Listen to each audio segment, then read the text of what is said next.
I am not simply convinced that the ideas in this episode will change people's lives. I know they will, if they decide to incorporate them into their lives. I can tell you what works. You choose whether to use it.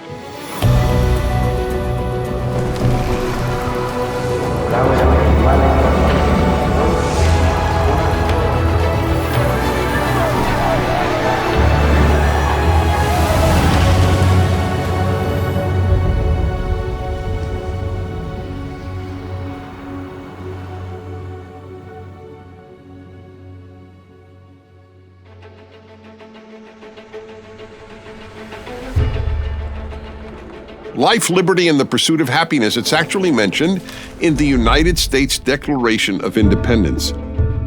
And these were giants who wrote the Declaration of Independence. I have no doubt of their greatness. Life, liberty, and the pursuit of happiness pretty much covers the most important things in life. And the pursuit of happiness is a big deal. Not everybody pursues it. In fact, I would argue most people don't pursue happiness. Why?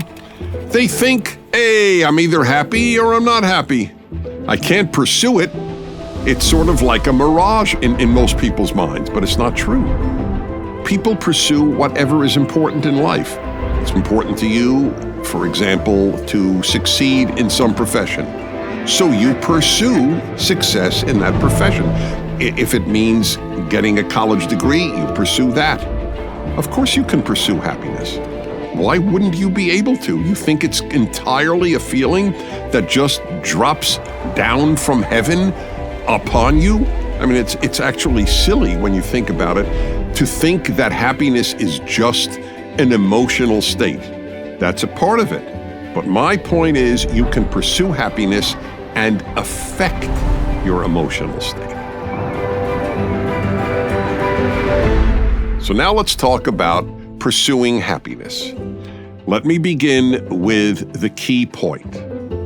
If there were a drummer here, I would have a drum roll at this moment. And here it is. You can't be happy if you're not grateful. If there is a key to happiness, it is gratitude. You can't be a good person if you're not a grateful person, and you can't be a happy person if you're not a grateful person. You have to cultivate gratitude. So I'm going to talk about the obstacles that exist in people's lives blocking gratitude.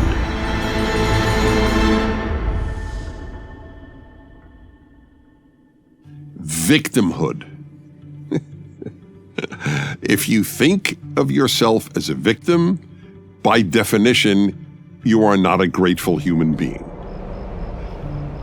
And we are living in an age of the cultivation of victimhood. There is almost a status that people achieve by being victims, either victims in their own lives or members of a victim group. 400 years of being hated individually, systemically, chronically, institutionally. If you refuse to let us integrate ourselves into society, you create alienation that results in suicide. We are in a suicide epidemic right now. What are you contributing to this? I remember vividly once giving a lecture at some university, and my habit is to tell people, because there are microphones that are set up in the audience for questions and answers after my talks. And so I say, if you differ with me, you get to be the first persons to speak. So a young woman got up, she was a student at this college, and she said, do I have you right, Mr. Prager? Are you telling us that women are not oppressed? And I remember thinking, I have entered the twilight zone. She thinks she's oppressed because she's a woman in America in the 21st century. So I said that to her. I said, yes, that's exactly what I think. women in America are not oppressed. We are here for the United States of Women! At least at the time of this video, the women of Iran are oppressed. That is fair to say. The women of Afghanistan are terribly oppressed. The women of America are not oppressed. Women have been oppressed and women still are oppressed because there are literal child slaves. There are Black women, disabled women that experience oppression all the time, and Native American women as well. It's also Native American men as well. Aren't they oppressed? I'm talking about women right now. And I said that to her. I said, I want to understand something. You are at a $50,000 a year or more college. Your parents are probably paying for it. You have a gorgeous dorm room. You probably have an Olympic-sized swimming pool. You might have a workout center. Your board is taken care of as well as your room. You're eating fine. You are not working for a living. You are studying what you want to study, and you are oppressed. If a woman of 100 years ago, even in America, could see this young woman today, she would marvel at the thought that this woman thought she was oppressed, that she was a victim. But as I said, people cultivate victimhood or victim status. You can't be grateful, therefore you can't be happy if you think of yourself as a victim. Being like, I'm sad. I mean, why wouldn't you be, babe? Like, obviously, look around. Everything is saddening. There are two levels upon which people think it. The individual, oh, I am a victim of, and then you fill in the blank. For example, my parents. If you go to a therapist, you spend much of the time telling the therapist how your parents screwed you up. So here is a little factoid in life. Every parent does something wrong. And hopefully you will be a parent one day and you will realize how true that is. There is no such thing as a parent who had no ill effect on a child. It doesn't exist. Now, if you were abused, God forbid, especially sexually, for example, or you were beaten regularly, and I don't mean even spanked, beaten regularly, then yes, I understand that you might consider yourself a victim. Although I know a woman, I'm going to say I know her very well, but I don't want you to think it's my wife. It isn't my wife, but I know this woman extremely well. She was abused sexually by her father.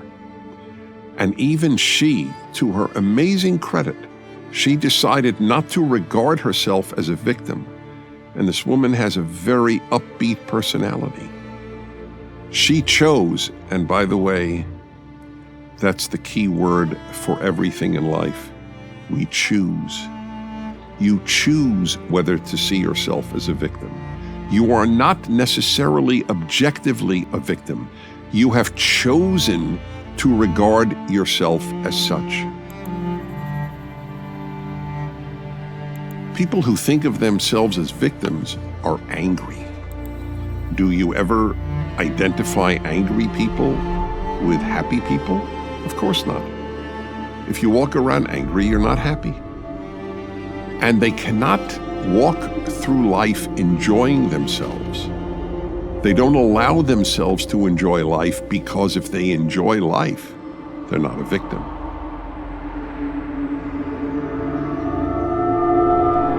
You cannot be happy if you think of yourself as a victim. Even if you really are a victim, it's not a good idea.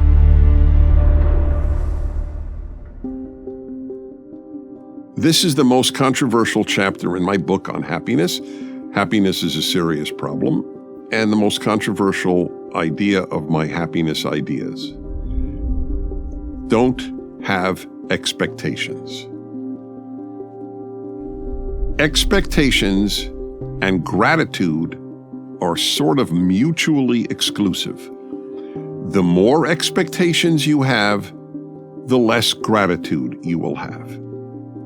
It's very, right? It's obvious. Let me put it in a very basic way. If you expect to be healthy tomorrow, why will you be grateful for being healthy tomorrow?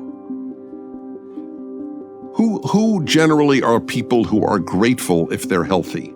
the people who had a real health scare. When you expect something and get it, you're not going to be grateful. Therefore, my view is expect as little as possible. I adopted this view, I know exactly when. I was a junior in college. I was in England. I was in a comparative religion class. I'll even say the professor's name. He is an author of a number of books. He was a religious scholar named Trevor Ling, and he was also personally a Buddhist. And he was explaining an aspect of Buddhism. And he said, Buddhism understands, or Buddhism believes, that all pain in life comes from desires and expectations. And therefore, if you drop all desires and all expectations, you will drop all pain. And I remember exactly how I reacted. I will accept part 2. I did not accept part 1. I think it's good to have desires, providing the desires are good desires, healthy desires. But at that moment, I said, I am going to drop expectations. And I did. And it is definitely a source of my ongoing happiness since then. And anyone who knows me, and I hope that I convey this to you as well, I am an essentially happy person. And this is a big reason for it. I expect virtually nothing, so anything that I get, I am grateful for. You know, believe it or not, there is a prayer in Judaism, and observant Jews say it all the time. When they go to the bathroom, there is an actual prayer, it's a Hebrew prayer, wherein they thank God that all the vessels that should have opened, and all the vessels that should have stayed closed, and that it worked out perfectly, this visit to the bathroom. That's a beautiful thing, to inculcate gratitude for a visit to the bathroom. That way you don't have to get ill in order to be grateful.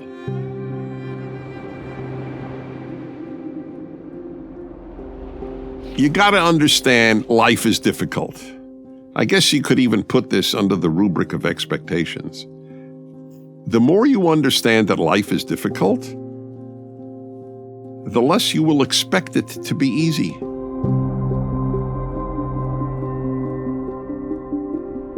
Life has been so much easier for so many people in the Western world, and especially in the United States since World War II, that people forgot that life is difficult. They had an expectation that life would be relatively easy, because compared to their parents' generation, which from the baby boomers, their parents' generation lived through the Depression and World War II,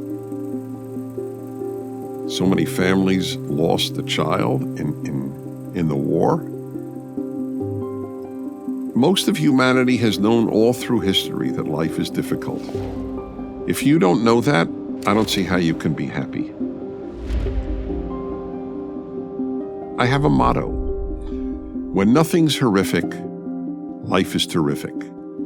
That's another guiding principle in my own life. If nothing terrible happened, I'm Mr. Happy. This is a very, very big deal. People have the opposite view. They don't think if nothing's horrific, life is terrific. They think life is terrific only if something terrific happens. So people think, well, I'm not all that happy, but, I have this big vacation coming up. I have a cruise coming up. There's always something coming up that people will often depend upon in order to be happy. Big mistake. The expectations thing is huge. Now you might say, how can I go through life with no expectations? And the answer is by deciding to. You can in fact say, I'm not going to have expectations anymore. I decided that day in that class in England, and I've kept it the rest of my life. And so I walk around as Mr. Gratitude. I can't believe all these terrific things that happen because I didn't expect them to happen.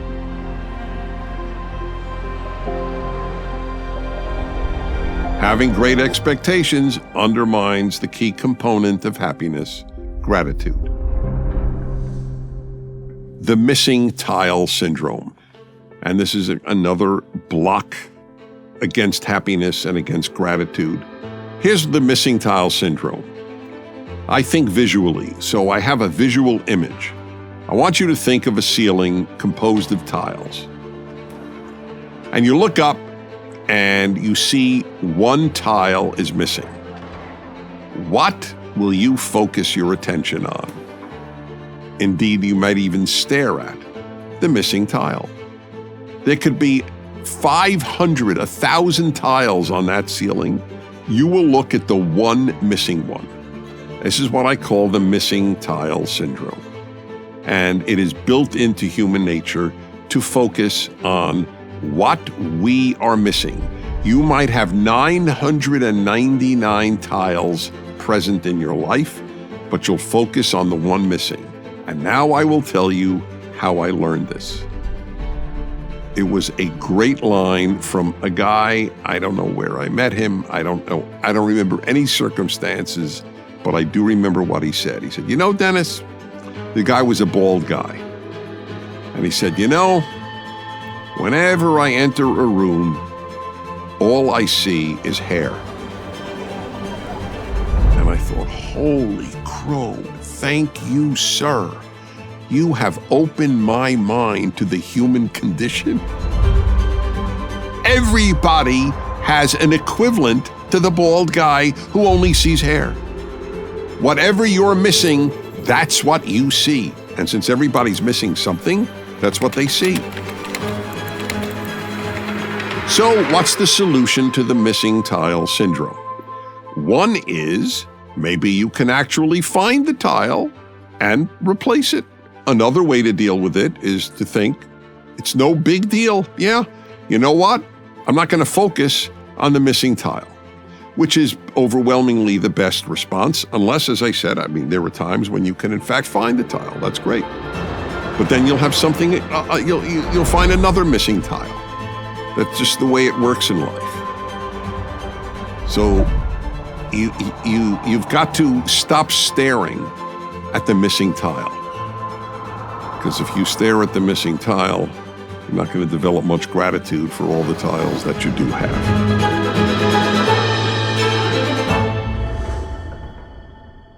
This is another source of ingratitude and unhappiness: images. So I actually have a mathematical formula for how destructive images can be to happiness. U equals I minus R. Unhappiness equals images minus reality.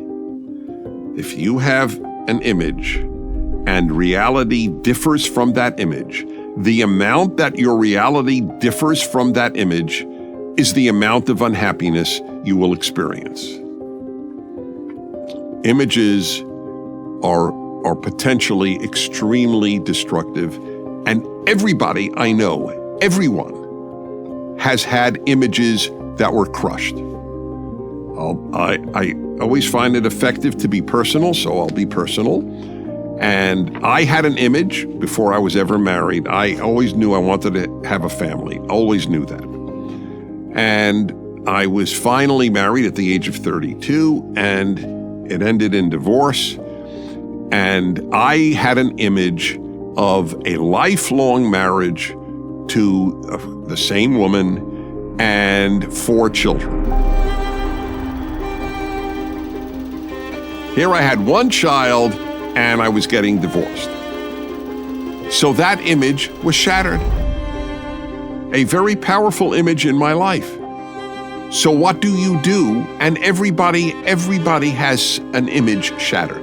What do you think men's midlife crisis is? Overwhelmingly, it is that their life doesn't match the image they had for where they would be at that midlife age, let's say 50. So what's the solution? Well, back to my own case or my own life. I realized, look, that image won't be fulfilled. As there was joint custody, I saw my beloved son half the time. That was hardly an image I ever imagined. I would only see my own child half the time when he was growing up. So what was I going to do? Lament my life? See myself as a victim? Sit in mourning over the image that was shattered? What I did is what everyone has to do. You have to have a new image. And I did. I cultivated a new image of life. It didn't involve intact marriage and 4 children. It involved the situation I was in. And once I could celebrate that, and I was able to, I got rid of the image that I had and I celebrated reality. That's the key here. Can you celebrate the reality that does not match the image that you had? In the vast majority of cases, you can. I know people who wanted children, and for whatever reason, they didn't have children. They don't walk around in mourning. I mean, if you ask them, do you wish you had a child? They would say yes, but they have a new image, and the image is of the marriage that they have, if they're married people, of the friends that they have, the community they have, the nieces and nephews if they have them. There are a whole host of substitute images for the original image that you had. But the key is allow that image to die, because it did die. You might as well bury it. Don't have the corpse hanging around. They don't smell good, corpses. You get rid of it, and then you celebrate the reality that you do have. So it's what I did. I wish I had my son full time. Whenever he left to go to his mom, it was a painful moment for me, but I didn't allow it to make me an unhappy person.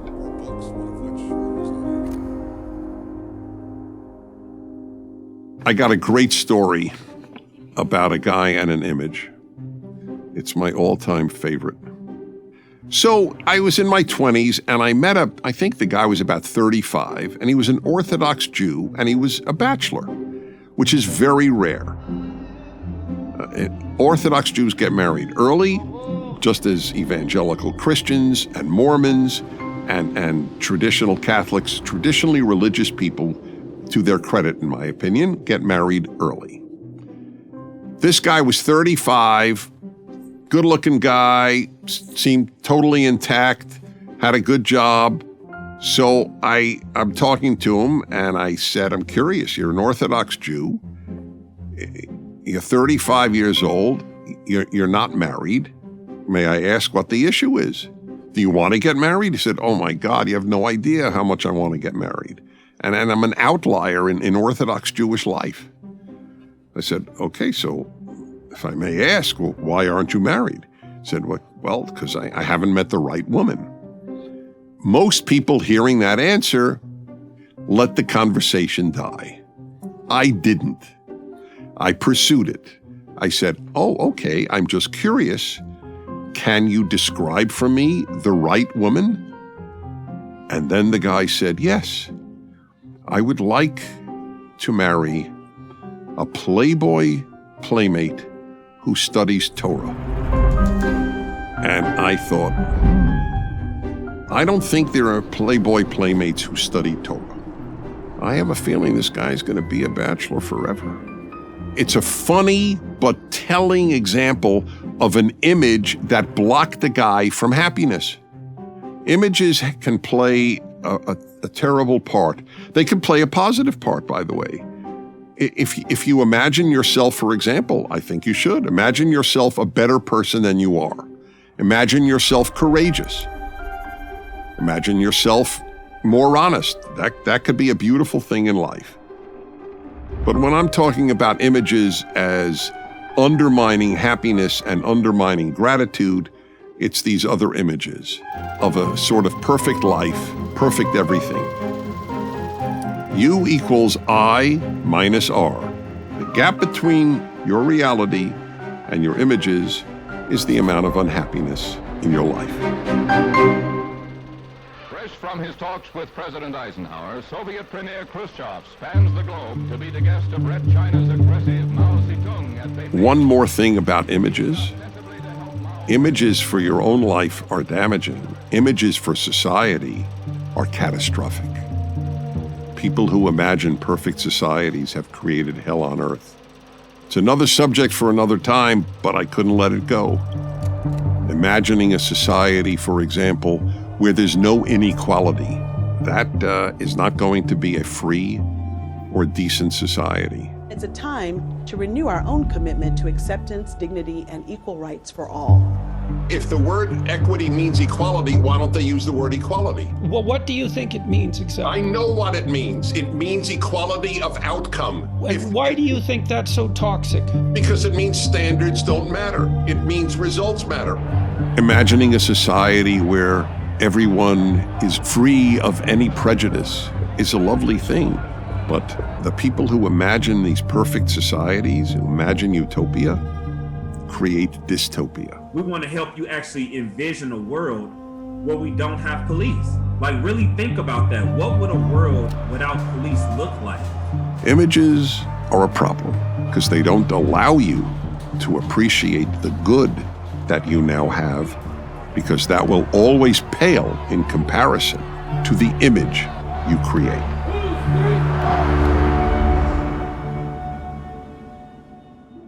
Comparing yourself to others. People do it all the time. They compare their looks, they compare their income, they compare their level of success, they compare their spouse, they compare their children, they compare their house, they compare their car, and this is guaranteed to make you miserable. Instead of celebrating what you have, you're comparing yourself to others, and it's aside from being destructive, it's just silly. Because people choose what to compare themselves to. Do you know the whole life of the person that you're comparing yourself to? No, you don't. You may know that that person is more quote unquote successful financially or professionally. Do you know if that person is in other ways happier than you? No, you don't.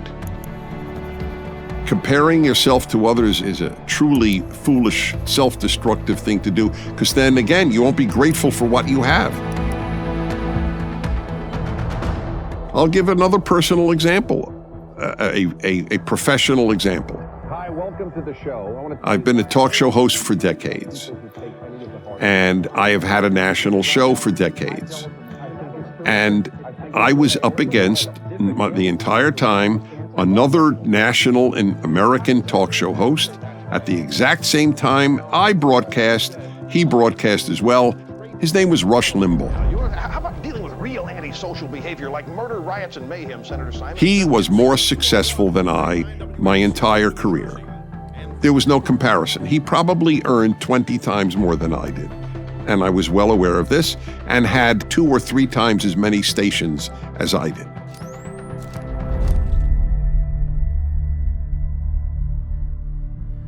I promise you, there wasn't a day in my life that comparison ever bothered me. Because I so was grateful for what I did have.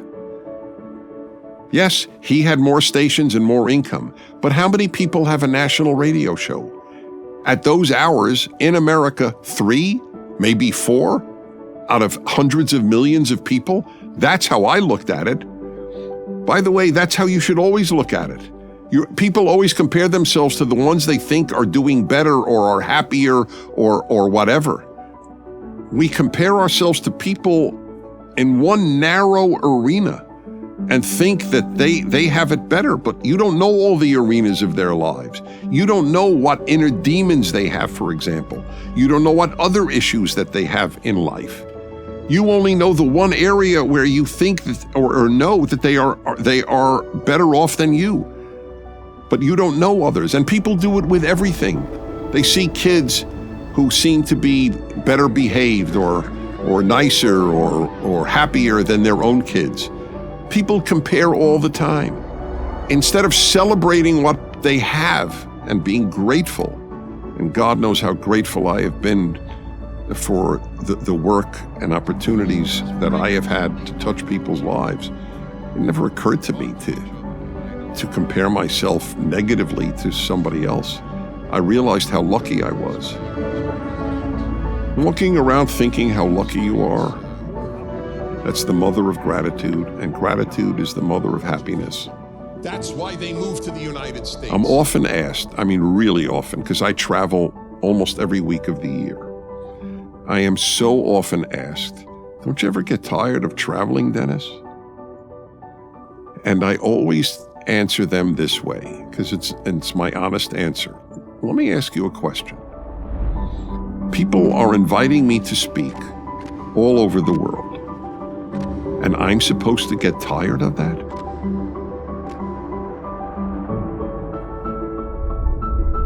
If you think you're a lucky person, you are a lucky person. That's the irony. Because that gives you great gratitude, and gratitude gives you happiness. If you actually take these ideas seriously, I guarantee you will be well on your way to pursuing and finding happiness. It's your choice, because it is a choice. I'm Dennis Prager, and this is the Master's Program.